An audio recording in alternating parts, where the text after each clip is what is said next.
Welcome to my YouTube channel. Namaskar, মই Pabitra. আপোনালোক সকলোকে মোৰ YouTube চেনেলটোলৈ স্বাগতম জনাইছো। এইটো মোৰ ইন্ট্ৰোডাকচন ভিডিও হয়। ইয়াৰ জৰিয়তে আপোনালোক ক'ব বিচাৰো যে মই যেহেতু কেৰালাত থাকো, তো কেৰালাৰ বিষয়ে আপোনালোকক বহুতো কথা ক'ব লগা আছে। ইয়াৰ বহুতো ঠাই আপোনালোকক দেখাব লগা আছে। ইয়াৰ ফুডবিলাক কেনেকুৱা হয়, ইয়াৰ ড্ৰেছ কেনেকুৱা হয়, ইয়াত মানুহে কি ভাষাত কথা পাতে। এই চেনেলটোৰ জৰিয়তে আপোনালোকক বহুতো কথা ক'ব লগা আছে, বহুতো ইয়াৰ ঠাইবোৰ দেখাবলগীয়া আছে। যিমান পাৰোঁ মই চেষ্টা কৰিম।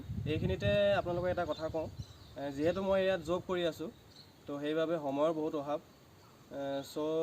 সদায় মই ব্লগবোৰ দিব নোৱাৰিব পাৰোঁ। যিমান পাৰোঁ আপোনালোকৰ মাজলৈ ব্লগবোৰ দিবলৈ মই চেষ্টা কৰিম। আশা কৰোঁ মোৰ আহিবলগীয়া ভিডিঅ'বোৰ আপোনালোকে চাই ভাল পাব। যদি ভাল লাগে লাইক কৰিব, শ্বেয়াৰ কৰিব, কমেণ্ট কৰিব আৰু ছাবস্ক্ৰাইব কৰিবলৈ নাপাহৰিব। আজিলৈ ইমানেই। আকৌ নতুন ভিডিঅ' এটাত আপোনালোকক লগ পাই আছোঁ। Love you all. জয় আই অসম।